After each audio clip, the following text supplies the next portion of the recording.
그 반지, 너 대체 목에 걸고 있는 게 뭐야?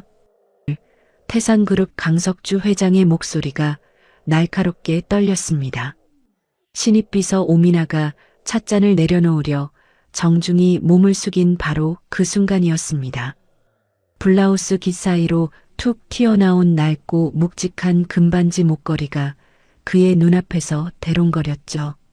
그 투박한 반지 하나를 본 순간 석주는 떨리는 손으로 미나의 목걸이를 향해 손을 뻗었습니다. 철의 회장이 30년간 가슴 깊이 묻어온 비겁한 비밀을 말하려고 하는 듯 목걸이에 걸린 그 반지가 그의 눈에서, 머리에서, 심장에서 떠나지 않았습니다. 이 놀라운 반전의 이야기가 궁금하시다면 잠시 구독과 알림 설정 부탁드립니다. 끝까지 들어주시고 하고 싶으신 말씀 댓글로 부탁드립니다. 오미나, 그녀가 대한민국 최고 기업 태산그룹의 말단 비서로 입사한 것은 오직 어머니의 병수발로 생긴 빚을 갚고 살아남기 위한 처절한 발버둥이었습니다. 잔고 480원. 30살 미나가 마주한 통장 속 숫자는 차가운 겨울 바람보다 더 시리고 날카로웠습니다. 편의점에서 유통기한이 4시간 지난 폐기 삼각김밥을 얻어오는 것이 그녀의 주된 일과였습니다. 어머니가 남기고 간 병원비와 사채빚 3천만 원은 평범한 30살 여자가 감당하기엔 숨이 막히는 거대한 절벽과도 같았습니다. 하지만 태산그룹 안에서 미나에게 안정적인 자리는 없었습니다. 그녀의 직속 상관인 조태상 전무는 미나를 비서가 아닌 언제든 갈아치울 수 있는 소모품처럼 대했습니다. 모두가 퇴근한 텅 빈 사무실 조 전무는 흙먼지가 잔뜩 묻은 자신의 수제 구두를 미나의 책상 위에 툭 던지며 거만하게 말했습니다. 내일까지 광내서 내 방에 갖다 놔. 비서면 비서답게 주인 발밑부터 살피는 법을 배워야지. 미나의 주먹이 하얗게 떨렸습니다. 30이라는 나이에 이런 모욕을 견뎌야 하는 현실이 비참했지만 그녀는 고개를 숙일 수밖에 없었습니다. 당장 내일 갚아야 할 이자 40만 원이 없었으니까요. 탕비실 구석에 쪼그려 앉아 조 전무의 구두를 닦으며 미나는 눈물을 삼켰습니다. 그때 탕비실까지 따라 들어온 조 전무가 비릿한 웃음을 지으며 수표 한 장을 내밀었습니다. 5천만 원. 미나가 평생을 일해도 손에 쥐기 힘든 액수였습니다. 조 전무는 낮고 은밀한 목소리로 거래를 제안했습니다. 강석주 회장의 일거수일투족을 나한테 보고해. 서랍 속 비밀 서류부터 누구를 만나는지까지 전부 다. 그럼 내 그 구질구질한 인생 한 번에 세탁해 줄 테니까. 미나는 바닥에 떨어진 수표와 조 전무의 눈을 번갈아 보았습니다. 그것은 악마의 유혹이자 동시에 벼랑 끝에서 만난 유일한 밧줄이었습니다.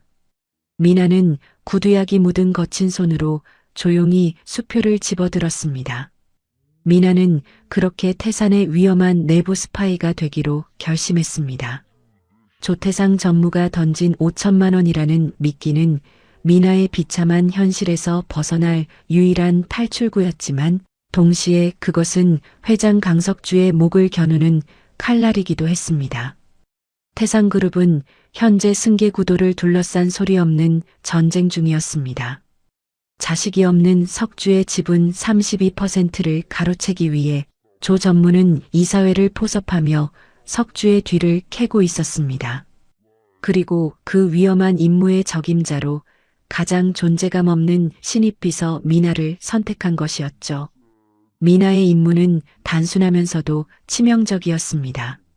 석주가 퇴근한 뒤 그의 서랍 속 기밀 서류를 촬영하고 그가 누구와 비밀리에 연락하는지 보고하는 것이었습니다. 미나는 매일 밤 텅 빈 집무실에 홀로 남아 아슬아슬한 줄타기를 시작했습니다. 손바닥이 축축해질 정도로 식은땀이 흘렀고 작은 발소리에도 가슴이 덜컥 내려앉았습니다.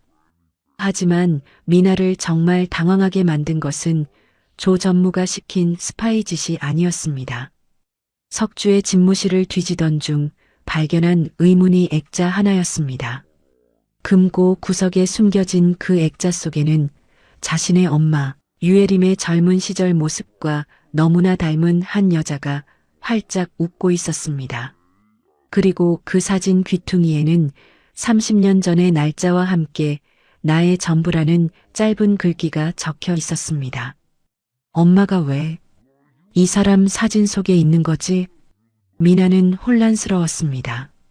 엄마는 평생 아버지를 좋은 사람이라 말하며 그리워했지만 그 이름만큼은 절대 입에 올리지 않았습니다. 그런 엄마의 흔적이 대한민국에서 가장 냉혈한이라 불리는 이 남자의 비밀 금고에 들어있다는 사실이 믿기지 않았습니다.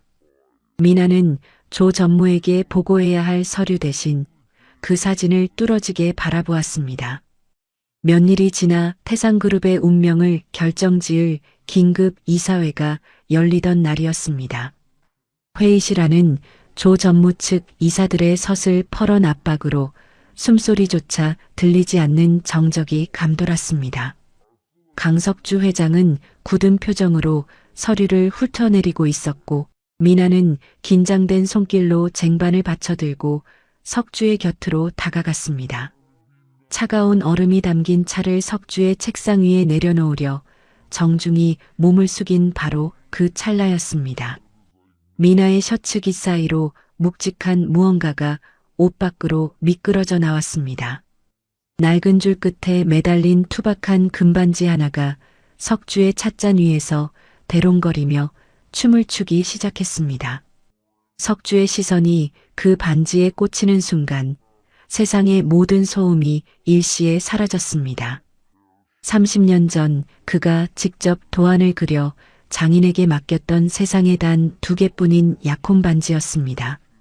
하나는 자신이 간직하고 하나는 눈물로 떠나보낸 해림의 손가락에 끼워주었던 약속의 증표였습니다. 투박한 곡선과 안쪽에 새겨진 보이지 않는 일련 번호까지 석주는 그것이 자신의 심장 조각임을 단번에 알아챘습니다. 30년이라는 긴 세월 동안 단 한순간도 잊어본 적 없는 그 반지가 신입 비서의 목에 걸려 있었던 것입니다. 이 반지, 너 이게 어디서 난 거야? 말해, 어서. 석주의 갈라진 목소리가 회의실을 때렸습니다. 평생을 철의 회장이라 불리며 감정을 숨겨온 남자가 사시나무 떨듯 손을 떨며 미나의 목걸이를 향해 손을 뻗었습니다. 미나는 당황하여 뒷걸음질 쳤습니다. 자신의 어머니가 유품으로 남긴 반지를 왜 이 회장이 이토록 의심의 눈빛으로 바라보는지 이해할 수 없었습니다. 석주는 떨리는 손으로 반지를 움켜쥐려다 주저앉았습니다. 30년 전 지분을 지키기 위해 비겁하게 첫사랑을 버려야 했던 그날의 죄책감이 쓰나미처럼 밀려왔습니다. 조 전무와 이사들이 놀라며 석주를 에워쌌지만 석주의 눈에는 오직 공포에 질린 미나의 눈동자만이 보였습니다. 그것은 30년 전 자신이 매정하게 등을 돌릴 때 해림이 보냈던 마지막 눈빛과 소름 끼치도록 닮아 있었습니다. 회장실로 돌아온 석주는 비서실장조차 물리친 채 문을 굳게 걸어 잠갔습니다. 책상 깊은 곳에 둔 낡은 수첩을 꺼내 들었습니다. 30년 전 해림과 마지막으로 헤어졌던 날의 일정이 적힌 낡은 수첩이었습니다. 떨리는 손으로 책상 위에 있던 미나의 인사기록 카드를 들어 해림이와 헤어진 날짜와 미나의 생년월일을 확인했습니다. 3월 9일. 그 숫자를 본 순간 석주의 심장이 덜컥 내려앉았습니다. 해림과 지독한 비 내리는 5월에 헤어진 지 정확히 10달 뒤였습니다. 해림은 임신 사실을 숨긴 채 석주가 준 상처를 오롯이 혼자 짊어지고 떠났던 것이었습니다. 석주는 눈을 감고 자신이 그토록 사랑했던 해림을 버려야만 했던 이유들을 떠올렸습니다.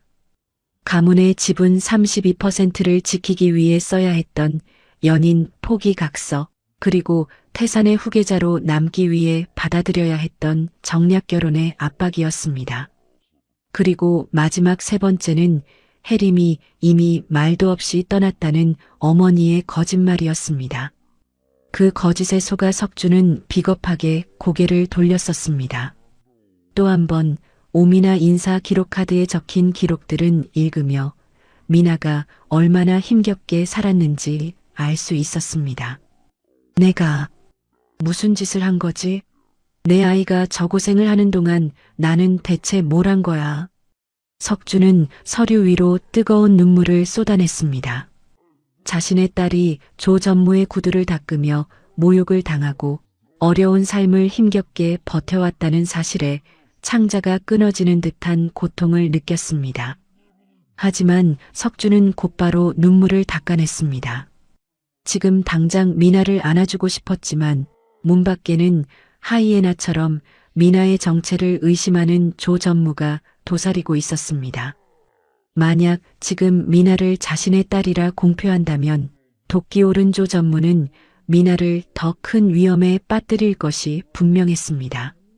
석주는 결심했습니다.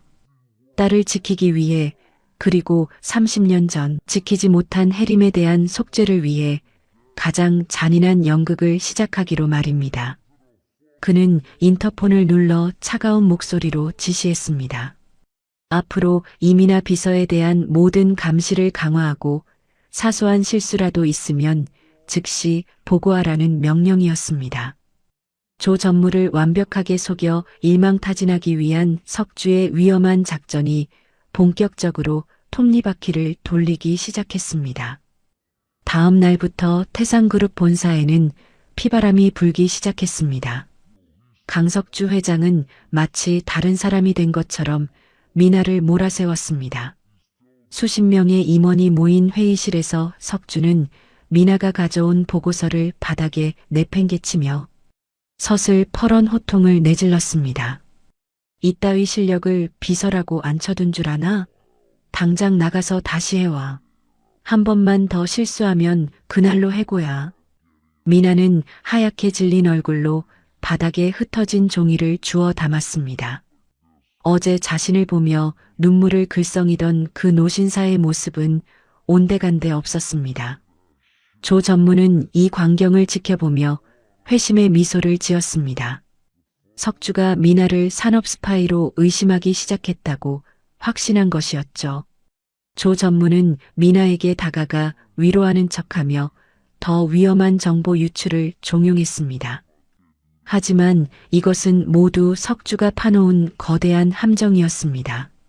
석주는 겉으로는 미나를 짓밟는 척하면서도 뒤로는 비서실장을 시켜 미나의 어머니 유혜림이 남긴 3천만 원의 병원비를 익명으로 전액 결제했습니다. 또한 미나의 옥탑방 근처에 사채업자들이 얼씬거리지 못하도록 비밀리에 조치를 취했습니다. 석주에게 지금 이 연극은 자신의 지분 32%를 노리는 조 전무의 동리를 완전히 뽑아버리기 위한 마지막 도박이었습니다. 밤늦게 홀로 남은 집무실에서 석주는 미나가 닦아놓은 구두를 내려다보며 젖은 눈시울을 붉혔습니다. 딸의 손에 구두약을 묻히게 한 죄책감에 심장이 갈기갈기 찢어지는 것 같았지만 그는 멈출 수 없었습니다. 조 전무가 안심하고 미나의 계정으로 가짜 기밀 파일을 전송하는 바로 그 순간이 30년간 맺힌 모든 한을 풀어낼 단 한 번의 기회였기 때문입니다. 석주는 미나의 책상 위에 놓인 낡은 금반지 사진을 어루만지며 낮게 의조렸습니다. 조금만 참거라, 미나야. 아빠가 내 엄마에게 진 빚까지 다 합쳐서 저놈들을 지옥으로 보내주마. 석주의 눈빛은 이제 슬픔을 넘어 거대한 복수의 불꽃으로 타오르고 있었습니다. 운명의 날은 예고 없이 찾아왔습니다.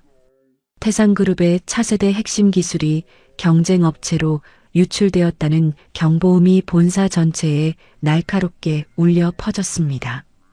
조태상 전무는 기다렸다는 듯 수사관들과 보안팀을 이끌고 비서실로 들이닥쳤습니다. 수십 명의 직원이 숨을 죽이고 지켜보는 가운데 보안팀은 미나의 개인 사물함과 서류 서랍을 낱낱이 뒤지기 시작했습니다. 그리고 마침내 미나가 가장 소중히 여기던 낡은 수첩 사이에서 빳빳한 수표 한 장이 툭 떨어졌습니다. 조 전무가 미나에게 정보료라며 건넸던 바로 그 5천만 원짜리 수표였습니다. 조 전무는 승리에 도취한 비릿한 미소를 지으며 바닥에 떨어진 수표를 집어들었습니다. 그는 전 직원이 들으라는 듯 수표를 허공에 흔들며 비아냥거렸습니다. 이민아 씨, 이게 뭡니까? 말단 비서 수첩에서 왜 5천만 원짜리 수표가 나오죠? 기술 팔아넘긴 대가로 받은 돈치고는 꽤 두둑하군. 당신 정말 대담한 사람이었어. 미나는 하얗게 질린 얼굴로 머리를 가로저었습니다. 조 전무가 준 돈이었지만 지금 이 상황에서 사실대로 말한다면 자신은 회장을 배신한 첩자가 될 뿐이었습니다. 조 전무는 당황한 미나를 몰아세우며 수사관들을 향해 외쳤습니다. 증거가 이렇게 명백한데 뭘 망설입니까? 당장 연행하세요. 이런 배신자는 태산에 단 1초도 머무를 자격이 없습니다. 미나는 마지막 희망을 담아 집무실 문가에 서 있는 강석주 회장을 바라보았습니다. 하지만 석주의 얼굴은 평소보다 더 차갑고 딱딱하게 굳어 있었습니다. 그는 딸이 수갑을 차기 직전의 상황임에도 불구하고 마치 남의 일을 보듯 냉정한 시선으로 상황을 묵인하고 있었습니다. 회장님, 제발이요. 저는 정말 아닙니다. 저 돈은... 미나의 애원 섞인 목소리는 수사관들이 채우는 차가운 금속 수갑 소리에 묻혀버렸습니다. 수십 명의 동료가 멸시하는 눈초리로 그녀를 바라보았고 조 전무는 이제 모든 경영권이 자신의 손에 들어왔음을 확신하며 오만한 웃음을 터뜨렸습니다. 그 손 놓지 못해. 당장 내 딸에게서 물러나란 말이다. 강석주 회장의 천둥 같은 포효가 로비를 뒤흔들었습니다. 차가운 금속 수갑이 미나의 손목을 파고들려던 찰나 석주가 번개처럼 달려와 수사관들의 앞을 가로막았습니다. 석주는 공포에 질려 벌벌 떠는 미나의 어깨를 감싸 안으며 조 전무가 증거라며 흔들던 5천만 원짜리 수표를 가차없이 빼서 바닥에 짓밟았습니다. 미나는 머릿속이 하얗게 비어버린 채 멍하니 석주를 바라보았습니다. 방금 회장이 자신을 향해 뭐라고 불렀는지, 지금 이 상황이 무엇을 의미하는지 도무지 이해할 수 없었습니다. 조 전무 내놈이 이 아이를 쥐고 흔들며 내 뒤를 캐라고 지시하던 그 비열한 순간부터 모든 대화는 내 귀에 실시간으로 들리고 있었다. 석주의 휴대전화에서 조 전무의 목소리가 흘러나왔습니다. 미나를 산업 스파이로 몰아세우기 위해 함정을 파고 5천만 원을 건네던 치밀한 모의가 전 직원의 귀에 생생하게 전달되었습니다. 조 전무의 얼굴이 흑빛으로 변하며 뒷걸음질 쳤지만 미나는 그보다 더 큰 충격에 사로잡혔습니다. 자신이 지은 죄, 즉 조 전무의 협박에 못 이겨 스파이 역할을 수락했던 그 어두운 행동을 회장이 이미 전부 알고 있었다는 사실에 몸서리가 쳐졌습니다. 회장님, 저는 정말... 미나는 죄책감에 고개를 들지 못하고 바들바들 떨었습니다. 수직 신분 상승의 기쁨 따위는 없었습니다. 오직 자신이 배신하려 했던 이 엄격한 남자가 왜 자신을 감싸는지, 왜 자신을 향해 딸이라는 믿기지 않는 단어를 뱉었는지에 대한 거대한 두려움뿐이었습니다. 석주는 그런 미나의 눈높이에 맞춰 몸을 낮추고 떨리는 손으로 딸의 얼굴을 감싸쥐었습니다. 석주의 눈에는 평생 한 번도 본 적 없는 뜨거운 눈물이 고여 있었습니다. 미안하다, 미나야. 내가 너무 늦었지? 30년 전 내가 비겁하게 놓쳐버린 내 유일한 핏줄. 내가 바로 내 딸이다. 석주가 내민 유전자 결과지에는 친자 확률 99.9%라는 숫자가 선명하게 박혀 있었습니다. 미나는 눈물로 얼룩진 시야 너머로 석주를 바라보았습니다. 평생 그리워하며 상상만 했던 아버지라는 존재가 지금 자신을 위해 세상 모든 적들과 싸우고 있었습니다. 어리둥절한 혼란과 감당하기 힘든 진실의 무게 속에서 미나는 힘없이 주저앉았습니다. 수천 명의 시선이 쏟아지는 로비 한복판에서 미나는 비로소 자신을 억누르던 전무의 그림자가 아닌 아버지가 내미는 떨리는 손을 마주하게 되었습니다. 태상그룹을 뒤흔들었던 거대한 폭풍이 지나간 지 어느덧 수개월이 흘렀습니다. 화려한 서울 시내가 한눈에 내려다 보이던 회장실의 주인은 이제 전문 경영인에게 돌아갔고 강석주 회장의 이름 앞에는 전 회장이라는 수식어가 붙었습니다. 그는 자신의 지분 32% 중 절반을 사회에 환원했고 남은 힘을 모두 쏟아 어머니 혜림이 생전에 그토록 아꼈던 소망 보육원을 직접 인수하여 새 단장을 마쳤습니다. 햇살이 따스하게 내리쬐는 보육원 마당. 이제는 수억 원대 명품 양복 대신 투박한 앞치마를 두른 석주가 아이들과 흙바닥을 뒹굴며 웃고 있었습니다. 손에는 고소한 밥 냄새와 아이들의 땀 냄새가 그의 일상을 채우기 시작했습니다. 미나는 그런 아버지의 뒷모습을 보며 조용히 미소 지었습니다. 처음에는 회장이 자신의 아버지라는 사실이 무섭고 낯설었지만 진심으로 무릎을 꿇고 사죄하며 자신을 지키기 위해 모든 기득권을 내려놓은 아버지의 진심을 보며 미나는 조금씩 마음의 문을 열었습니다. 두 사람은 혜림의 묘소를 찾았습니다. 석주는 30해 동안 서랍 깊숙이 숨겨두었던 자신의 금반지를 꺼내 미나의 목걸이에 걸려있던 혜림의 반지 옆에 나란히 놓았습니다. 30년 만에 비로소 짝을 찾은 두 개의 반지가 노을빛을 받아 찬란하게 빛났습니다. 석주는 비석을 어루만지며 떨리는 목소리로 속삭였습니다. 혜림아, 내가 너무 늦었지? 우리 미나는 이제 내가 죽는 날까지 책임지고 지킬게. 거기선 부디 아프지 말고 편히 쉬렴. 미나는 아버지의 거친 손을 꽉 맞잡았습니다. 아버지, 이제 우리 헤어지지 말아요. 돈보다 태산보다 더 소중한 건 바로 지금 이렇게 같이 있는 거니까요. 미나의 말에 석주는 딸을 품에 꼭 안았습니다.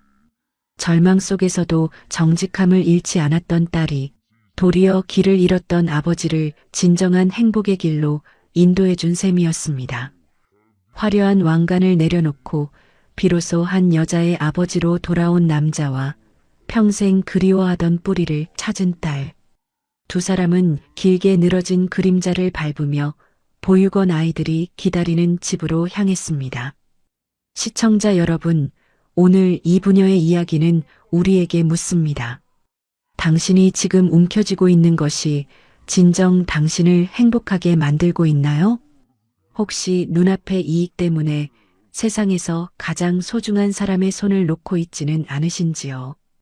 오늘 밤 곁에 있는 소중한 사람에게 따뜻한 안부 한마디 건네보시는 건 어떨까요? 소중한 댓글 기다리겠습니다. 지금까지 이야기 친구였습니다.